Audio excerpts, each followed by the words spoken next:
Halo teman-teman profesional leader dan business owner, kembali lagi dengan saya Amelia Hirawan. Nah, di segmen ini saya mau ngajak Anda untuk bereksplorasi tentang leading with intention. Tentunya ini masih ada di series The Sun in Your Eyes. Dan sekali lagi saya mau ngingetin ke Anda, kenapa The Sun in Your Eyes? Karena kita ingin melihat matahari di setiap pribadi. Dan semoga ini segmen yang juga mencerahkan Anda ya. Terus kali ini spesial banget karena kebetulan saya lagi cari suasana baru dan salah satu tempat yang inspiratif ini, yang cantik banget ini, saya ada di Ganara Art Space yang kebetulan lokasinya ini di Plaza Indonesia di Jakarta ya. Kenapa saya pilih tempat ini nih? Karena sebenarnya di Ganara Art Space ini luar biasa. Visinya ini nggak cuma tempat beraktivitas seni, Anda bisa bikin pottery, Anda bisa melukis, nggak cuma itu, tapi sebenarnya punya satu visi bagaimana mengedukasi setiap pribadi melalui seni, ya. Dan foundernya juga dan setiap orang yang ada di sini sebenarnya salah satu inspirasi saya dalam hal bagaimana kita memimpin dengan penuh intensi. Jadi buat Anda yang sedang mampir lewat di dekat-dekat sini, mampir deh ya. Nanti saya akan cerita tentang Ganara di segmen yang berbeda. Oke, kembali lagi hari ini kita akan bicara tentang leading with intention. Saya yakin buat Anda professional leader dan business owner, sehari-hari aktivitas kita pasti ambil keputusan, ketemu dengan tim. Dan sebenarnya pertanyaannya adalah intensi apa yang Anda bawa di pagi hari? Ketika Anda sebelum ketemu dengan tim atau Anda datang ke kantor atau mungkin Anda memimpin komunitas atau siapapun atau di area apapun, intensi apa yang sebenarnya Anda setting setiap pagi? Intensi apa yang kemudian Anda refleksikan setiap malam? Itu yang akan kita bahas dalam segmen ini ya. Tapi pastinya sebelum saya mulai kita akan ambil jeda sejenak.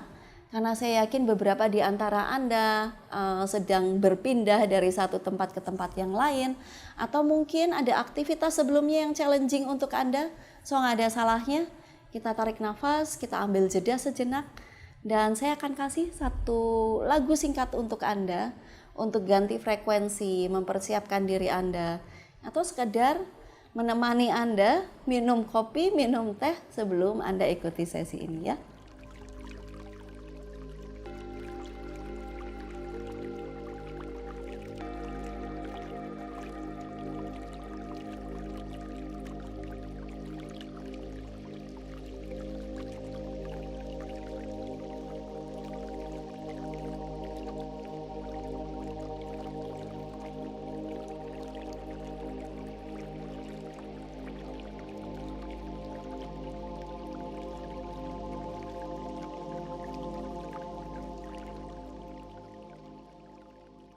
Oke, kita bicara lagi tentang memimpin ya.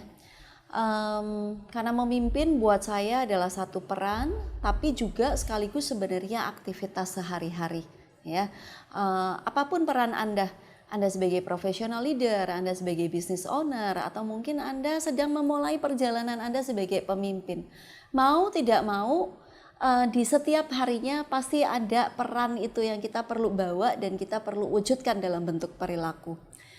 Cuman masalahnya ketika kita melakukan itu setiap hari, terutama misalnya buat Anda yang di kantor ya, Anda ketemu tim Anda deliver meeting setiap hari, bosen nggak sih pertanyaannya? Atau kemudian jenuh nggak sih ya? Atau mungkin Anda punya berbagai macam challenge, punya berbagai macam isu, seberapa energi Anda sebenarnya tergerus karena berbagai macam tantangan yang muncul setiap hari ya. Dan kondisi ini sebenarnya membuat saya berpikir ya, membuat saya merefleksikan apakah sebenarnya setiap hari saya punya intensi untuk membawa sebuah energi atau saya punya intensi untuk recover diri saya sendiri sebagai seorang pemimpin ya. Dan mungkin ini juga jadi tantangan Anda teman-teman professional leader dan business owner. Iya nih Coach Amel, saya kayaknya udah capek banget nih, energi level saya udah turun nih. So intensi apa yang sebenarnya kita mau bangun ya. Nah,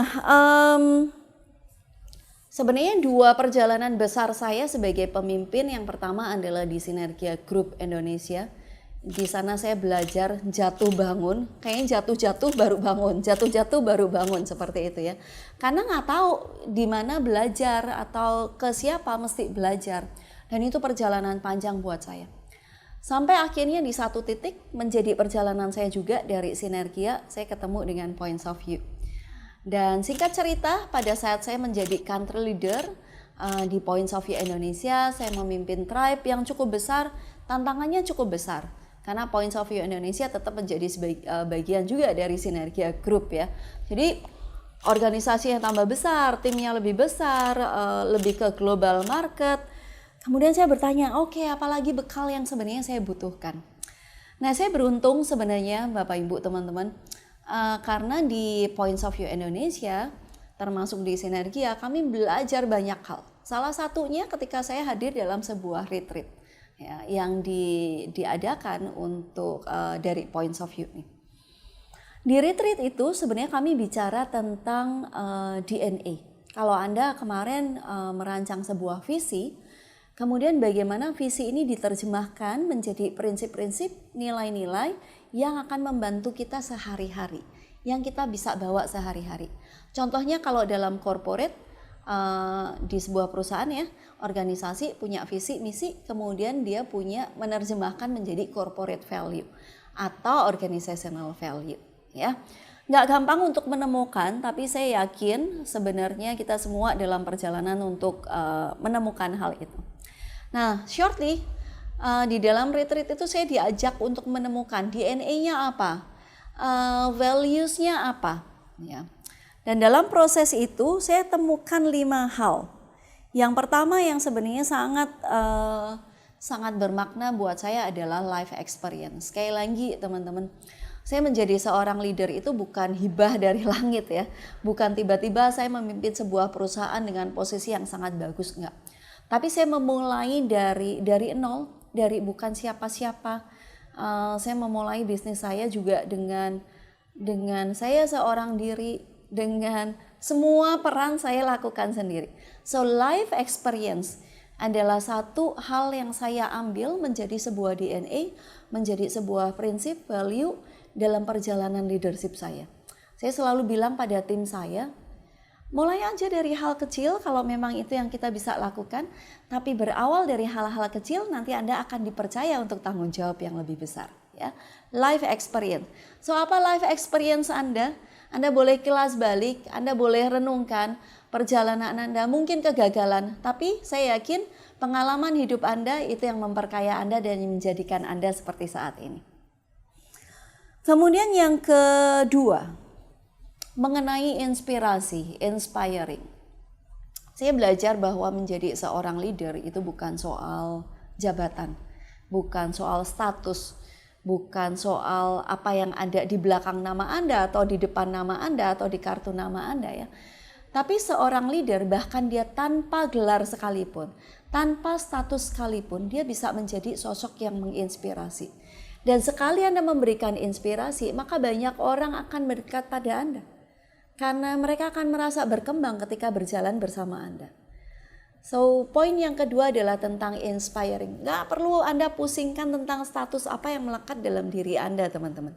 Tapi sekali Anda menunjukkan diri Anda sebagai pusat informasi, Anda bisa memberikan informasi, inspirasi seperti matahari, ya, bersinar setiap hari. Saya yakin banyak orang akan mendekat pada Anda. Banyak orang akan terinspirasi oleh prinsip-prinsip Anda. Ya. Inspiring.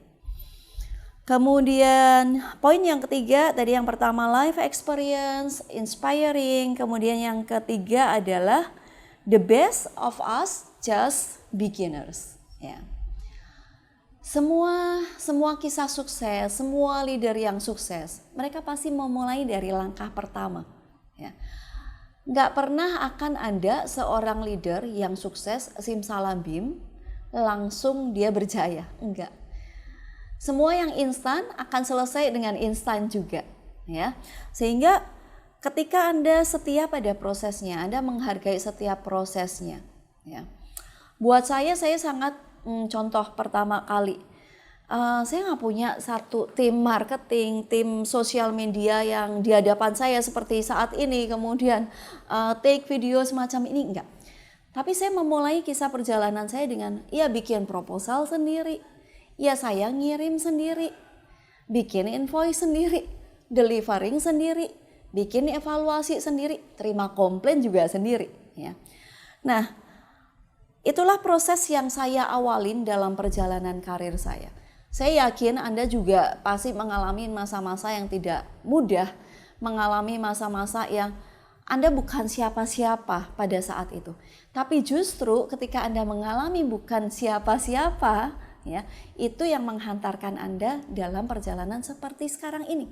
Karena kalau Anda mulai udah di tengah-tengah atau bahkan di atas, Anda nggak akan pernah tahu apa yang sebenarnya menjadi sebuah pondasi. Jadi permulaan buat saya adalah sebuah pondasi. Mari kita bangun pondasi itu baik-baik. Ya. Oke, itu yang ketiga. Dan yang keempat, serious and honesty. Ya. Saya pernah punya mentor yang dia bilang seperti ini. Amel, kamu kalau main game gitu, mau main-main ya, serius nggak? Main game itu sekedar Anda main apa sih? Monopoli kayak main game online, atau mungkin Anda main apa ya, olahraga mungkin ya. Karena mentor saya bilang seperti ini, kalau main-main aja Anda nggak serius gitu, bagaimana Anda menjalani kehidupan ini? Artinya apa? Just be 100% ya. Ketika Anda sudah memutuskan Anda mau masuk ke area tertentu, lakukan 100%. Jangan setengah-setengah. Karena kalau Anda setengah-setengah, Anda akan dapat hasil yang setengah-setengah juga pastinya. Tapi kalau Anda lakukan 100%, Anda jujur pada proses Anda sendiri, ya, Anda tidak mengkhianati proses itu, semoga hasilnya juga 100%. Ya. Serius dan jujur pada diri sendiri bahwa ini emang benar-benar sesuatu yang saya mau jalani. Ya. Dan yang kelima, yang terakhir teman-teman, life experience inspiring, the best of us are just beginners. Serious and honesty, dan yang kelima adalah love in action gitu. Saya percaya bahwa sesuatu yang Anda lakukan sepenuh hati, full of devotion ya, dalam arti mencintai bukan cinta secara umum, tapi kemudian devoted. Anda melakukan itu benar-benar sepenuh hati, Anda penuh intensi, hasilnya tidak akan mengkhianati prosesnya teman-teman. Ini yang saya mau sampaikan. Love in action, Anda bawa devotion di situ, Anda benar-benar membawa intensi Anda di sana. So leading with purpose, sebenarnya kita akan bungkus semuanya ini dengan intensi ini, ya. Karena intensi, cinta, emosi, devotion itu yang akan menghidupi, itu yang akan memberikan energi pada setiap aktivitas Anda. Ya, itu 5 DNA yang sebenarnya kemudian saya temukan dalam proses dalam retreat di sana. Tentunya buat Anda yang kepingin atau masih kesulitan untuk menggali DNA ini, Anda bisa terkoneksi dengan saya dan pastinya dengan senang hati saya akan membantu proses transformasi Anda untuk menemukan DNA ini. Ya, so mari kita mulai pikirkan apa DNA yang sebenarnya saya ingin bawakan dalam hidup saya.